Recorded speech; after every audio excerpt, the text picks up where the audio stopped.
Sık bayağı. Tıraş köpüğünü de koydum. Anne bunu oldu. Evet, slime yapıyoruz. Anne ben de sıkayım. Baba. Sık biraz. Dur ama bak yere sıksın. Hadi sıkayım Sık, azıcık sık. Tamam. Tamam çok oldu. Anne o Kapat bıraksı ağzını. alma. O bıraksı oradan alma. Çok güzel adamı. Dedim kitle. Kırmızıyı da sıkayım mı ben? Kırmızıyı sıkmayalım artık. Evet. Kırmızıyı başka zaman yaparız. Bu olmaya başladı anne bak. Gördün mü? Kırmızıyı güzel falan. Olursa olur. Al sık. Çok azıcık sık hadi. Tamam yeter. Ada yeter. Artık oldu. Olacak da. Anne o boraksı koymayalım. Bu jeli. Boraksı koymamız lazım. Hayır boraksı koymayalım anne. Onun içine su atacağız. Sonra bu başka bir şey olacak. Getir bakalım birazcık, çok az. Çok az bir koyalım. Zaten onları da koy. Bak renk boyası.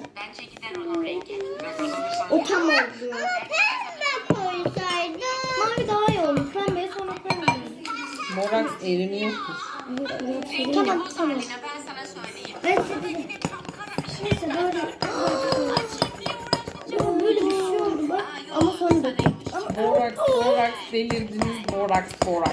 Ben size dedim boraks koymayalım diye. Oldu Ela. Birazcık daha karıştırsın. Birazcık karıştıktan sonra bunu yoğuracağız. Ela. Oldu. Deliriyor çocuk. Ama oldu bu kocaman sular. Şimdi böyle yoğuracağız. Olana kadar. Onlar gerçek yok. Doğru. Bence yeter. Karıştırdım. Ay.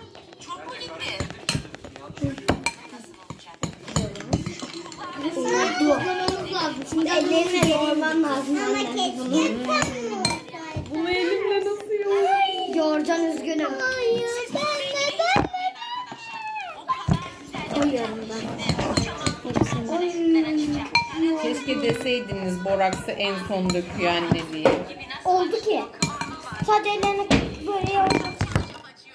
Anne bu gene su koy. Anne gene su koy. Yok koyarsam Olmaz, olmaz. koyarsın. Alın bunları toplayın buraya. Ela ben bunu Tamam, durdurmuyorum.